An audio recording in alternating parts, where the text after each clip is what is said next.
Welcome to the Queer Witch Project, your resource for all things queer and witchy. I am Damona Peacock, a fabulous, non-binary, neurospicy, ordained queerdo with a fascination for all things cycles, symbolism, and patterns. And I'm Moonkittee, your queer femme, poly-kitchen witch, and proud geek. Today's topic is crafting magical recipes, kitchen witchery style. Yay! This is your expertise over here. Yes. So, how do you get started crafting magical recipes? That's a good question. And really, when I was kind of thinking about this, ultimately, the first thing, if I am focusing on something that is magical, if I'm doing a recipe crafting for magical purposes, the first thing I think about is what is it that I want to manifest? So, what is my intention and what is my purpose for what I'm doing? Am I talking about something that's going to provide comfort or joy, pleasure, support? Is it going to be fun, or is it something that's for protection? So, what is the intent about where I want to go with this, with the recipe that I'm going to craft? And more or less, we're talking about stuff we're going to consume, right? Yes, generally, this is generally consumption types of things. To a lesser extent, it could be things like simmer pots or decorations and things like that. But mostly what I'm talking about is magical recipes for consumables. But some of the other things along the same lines, when we're talking about ritual and kitchen witchery, that it kind of falls into the same thing. The first thing is, what is it exactly that I'm trying to manifest with the work that I'm doing? Okay. We pick a topic, some kind of, we have a reason to craft a magical recipe because we need this, that, or the other thing, protection, sensuality, whatever it is. So the flavors matter. Yeah, so I think about what it is I want to manifest. And then the first thing after that is I think, is there a flavor that comes to mind when I think about that thing? So if I'm thinking about comfort, to me, what comes to mind is baked bread, or the cinnamon is a very comforting spice to me. Apples are very comforting. If it's joy, I'm thinking lemon and fruity. That's the way that, again, that resonates with me. May not resonate with someone else, but that's what resonates with me. If I'm talking about pleasure, I think of cherry and chocolate and rich red wine and these kind of luxurious kind of feeling things. If it's support, I think of lemon, orangey, herby stuff, tomatoey stuff. It has a very connection with me for a supportive kind of structure. And I'll explain why in a second. Kind of, but there's another reason for that one too. And fun and fruity is to me, they go together really well, especially pineapple and grape, because I love those so much. To me, those come out too. Also, textures of crunchy and sweet also come out with fun for me. And if I'm talking about something like protection, then to me, those are deeper, complex flavors. And they tend to lean more towards the savory aspect of it, whereas some of the other ones may lean more sweet. And then after I think about if there's a flavor, I think about, is there a memory that I associate with any of those flavors? Because again, to me, my kitchen witchery is all about things that are connected to each other. And my magic is all about connections and elemental aspects and how those things all tie together. So for me, memory is a huge important part of that. So basil and tomatoes. I can see flavor and memory being very tied in, just like smell and memory. Exactly. So basil and tomatoes, they always remind me of my Italian grandparents, my Nani and Papa. And I learned a lot of my cooking skills, and a lot of what I learned at my grandmother's hands. She taught me how to do a lot of these things. And while she was not a practicing witch by any means, I am convinced was a sassy gay man in another life. She had that energy and that vibrancy that, were she born of a different time, I could absolutely see her being and having that kind of ancestral energy to it. So basil and tomatoes. You probably get your witch blood from her, whether she embraced it or not. Energetically to speak, because my father was adopted. So bloodline, there's not technically anything there, but energetically, connection-wise, inspirational-wise, there absolutely is. Yep. Lemon flavors, toffee flavors make me think of my mom. Spruce and pine remind me of family vacations as a child. So that joy and the excitement and that eagerness that comes out. And interestingly enough, for all those things are positive, but there are other things that may have a negative-ish connotation. So for me, lavender reminds me of an ex-boyfriend. So a lot of people love lavender for sleeping and lavender for this and lavender for that. And I Relaxing and calm. relaxing and calm. And that is not what it evokes for me at all. It's funny because I have a friend who's allergic to lavender, so if they get anything lavender, they give it to me. They're like, "Here, I Mhm. can't have this." Yeah. I'm not allergic, and there are certain circumstances. It wasn't a bad ex-boyfriend by any means, but it's definitely one of those that It's an association. it's an association. So I'm really sparing about what I use lavender in because of those reasons. So Because memory matters. memory matters, especially when you're talking about doing something that's so intimately intuitive and connected to who you are yourself. So start with, what do I want to manifest? Is there a flavor? Mm-hmm. Then is there a Is there a memory memory? associated with Okay. it? And so now I've got kind of this basics for where I want to go with it. And then from there, it's a lot of trusting my intuition. I have a lot of various cookbooks or recipes, and I'll Mm-hmm. just look through and see what sparks imagination, what sparks joy, going, ooh, that's what I want to do, or I want to try this, I want to try that.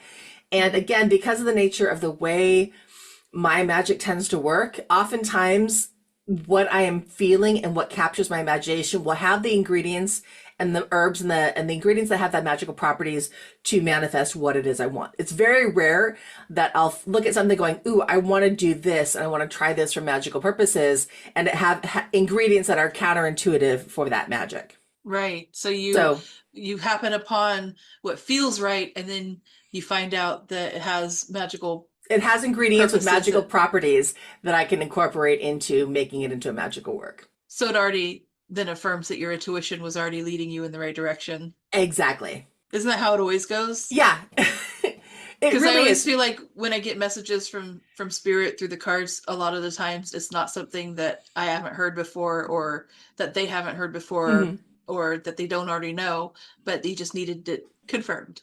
Right. Or it's oftentimes it's because my body has a craving for something and it knows Oh what it yeah. needs, and now it'll go out and seek and find what will get me to that next point, what will get me to the point to be able to magically, energetically infuse this to bring me to the next step that I need in my magical practice. Nice. So for example, like if I'm looking for fun, I might do a lemon bar or a focaccia or something else that's kind of has those elements that kind of into it.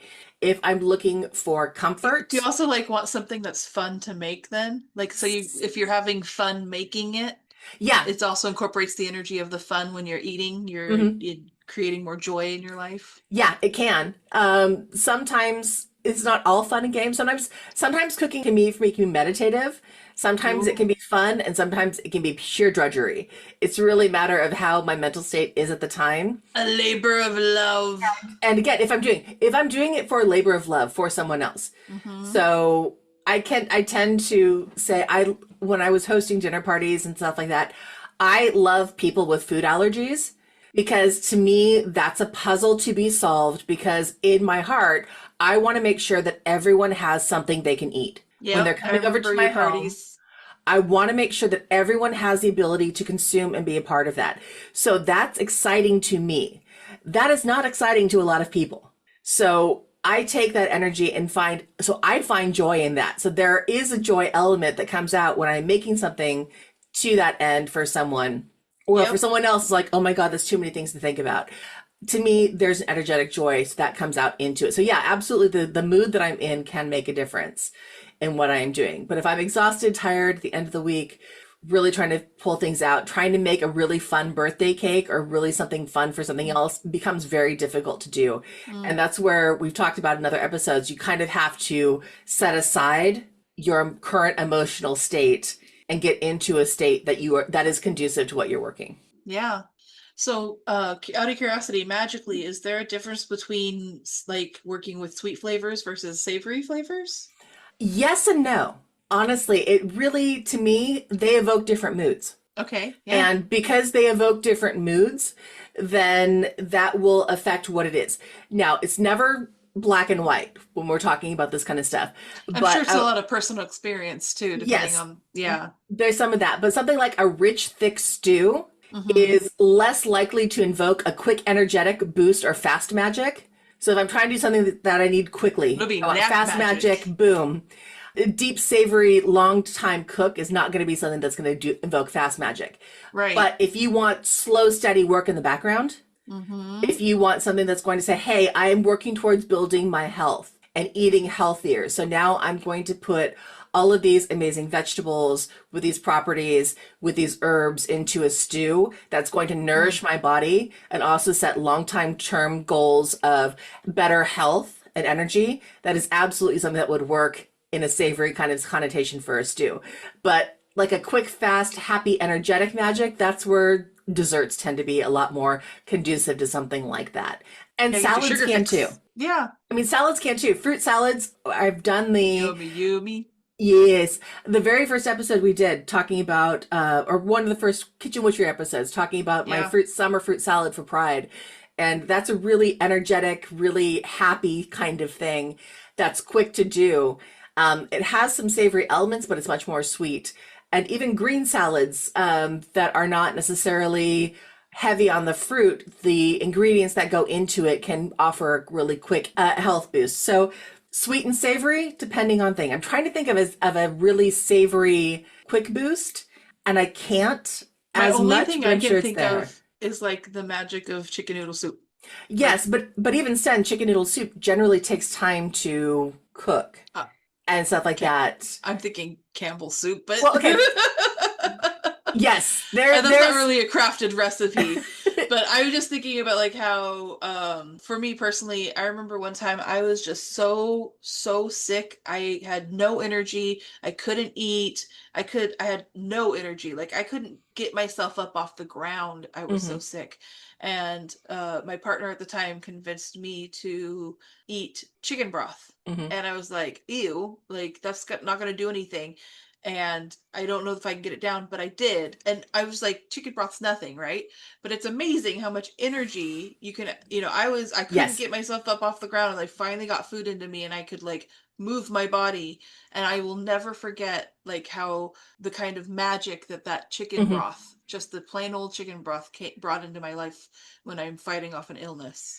Yes, absolutely. That's a really good example of a savory, but there's also something to that that kind of goes in with the idea of like a potion almost in that sense that it is Hmm. you were imbibing it because someone told you this had a magical property that would help you regain Yep. the health that you needed. So therefore you were drinking it with the intention of Yeah. magical intention to do this, whether you believed it or not at the time, Right. whatever it was, the way it was presented, the way it was given to you, presented it as a potion, which then infused it with that magical property aspect of it to then allow it to be that kind Makes of sense. thing that would nurture you. Yeah, that makes sense. So, do you have any like reference guides that you use to help you craft your magical recipes? Absolutely, and not at all. Um, Yes and no again. yes. If you can't tell, a lot of my magic works in the gray. No, there are all of the magic books that I have collected over the years. Almost every magic book has some sort of section on herbs, right? Hmm. And if not, there are books on the internet that are just on herbs. I found a really great one recently called The Guide to Magical Herbs by Judy Ann Nock. There are so many things that have relating about where to find herbs. And bless their hearts, the internet as well. We live in that modern age where you can literally Right? go and type in what is the magical property of basil or what herbs provide protection and get Yep. a immediate at your fingertips the answer to a lot of things. And I know this is one of those things that on a slight side rant is a lot of people tend to go, well, it's the internet, all the information's there, why do you need this anymore? But the thing is, if you think about the general time frame of knowledge, once upon a time, if I lived in a small city in Sacramento, prior to the internet, prior to anything else, I would have very limited access to a lot of different herbs and spices that came from other parts of the world. Now, Right. could I maybe have found a specialty store who was able to supply those kinds of things? Maybe, but my chances of finding that are little. And especially the more rural you go, your Hmm. chances of finding those things that are outside your area or outside the mainstream are very, very slim. But now, with the invention of the internet, we have access to more things. I wouldn't have known about the magical properties of, say, mugwort because that's not a native plant to where my area is. But someplace else on the East Coast, like absolutely. But somewhere on the East Coast is not going to know the magical properties of avocados. Right. Right. So having something that gives you all this information at your fingertips has made it more accessible and makes it a lot easier to find information about where to go. So do I have a book or a reference guide that I use for? No. Do I have a lot of them? Yes, because I pulled them from different parts and find what works and what doesn't on that. And same thing with other things. So it's not just herbs. I have found a recent book. It's called The Book of Kitchen Witchery by Caradwyn Greenleaf. And I found The Nice. Witch's Feast by Melissa J. Madara. And these are all really cool books that have come out in like the last 2 or 3 years that have different aspects that talk about herbs from all over the place. The Witch's Feast is phenomenal. It has like feasts for your zodiac sign. It has old Norse pagan feasts. It has talks Wow. about different types of foods from different areas and how to make different things from movies. And it's really kind of cool that kinds of talks about different recipes, and there are actual recipes that you can follow along with the history of those recipes that you can put together That's this kind cool. of magical feast if I you love want to do it. something like that. So there's a lot of really cool things that are happening in this modern age as witchcraft has become much more accessible to people, and that The collective accessibility. conscious that is the internet has definitely made the ex- worlds a lot smaller. exactly. Thank you, Mercury, for passing and spreading that Yes. communication out. It has made access for so Yeah. many people a lot easier in a lot of ways, not just for the knowledge, but access to the ingredients so you can get things that you may I not was be gonna able say, to. speaking of ingredients, how would you recommend ethically sourcing ingredients for like a magical recipe that you're wanting to put together? It's a really good question. And that's one of those things that we're always kind of looking at how to do that. The first thing, the best way to ethically source your ingredient is to grow it at home. If you Now, can. you can't. Now, a lot of us don't have access to the space, the time, the energy, the skill to do Mhm. that. But by far is the most ethically sourced way to do it is to grow it Yep. yourself.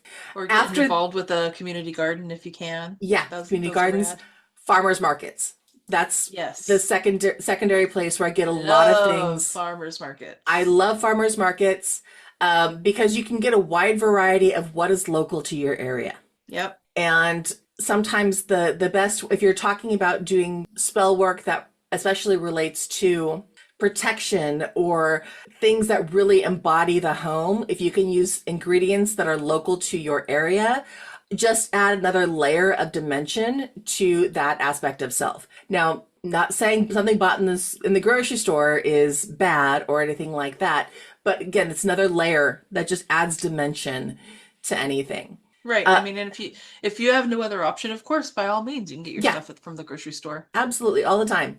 For spices and herbs, Hmm. especially, again, this world has just opened up with the internet. And ideally, looking for freestanding spice shops or online spice websites that promote free trade or donate a portion of the proceeds for ethical issues.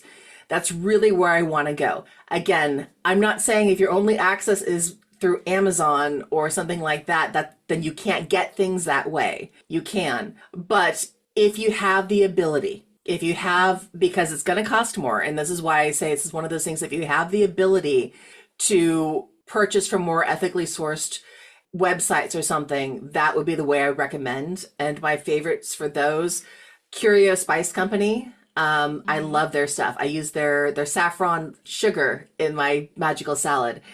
All Spicery. This is a local shop in Sacramento where which was in downtown Sacramento, that opened up when I was working down there. And you just walk in, and it's like walking into an old time apothecary shop. They literally have all the glass jars with all the individual spices lining the walls. They have a website. I love All Spicery. They are Very phenomenal. They've cool. got great pricing for what they are. You can buy it in bulk. And I did check, you can get their website too. Another Through their one, website. yeah, is a Diaspora company. They also do a lot of working with local regional farmers. They're single sourced ingredients, a lot of things. And what's great is some of these have like blends for cooking. So there's the difference between Nice. buying a single source spice if you're going to make your own, but there's also a magic in looking at the ingredients of a blend and seeing what those things and how that blend can be used in a magical property. And now you're buying one thing that has 5 different ingredients in it instead of buying 5 different separately sourced ingredients. Very cool. And then I found a few others with a quick Google search. Spice House, Whole Spice, which is in Napa, California, which is again relatively local to where I am now, and Burlap and Barrel, which is out of Chicago, I believe. Very cool. Oh, makes me want to So look much into some of things. these. Yeah, I've heard of the All Spicery before because I have another friend who has gone there to get stuff for magical Hmm. purposes, herbs Yeah. and stuff.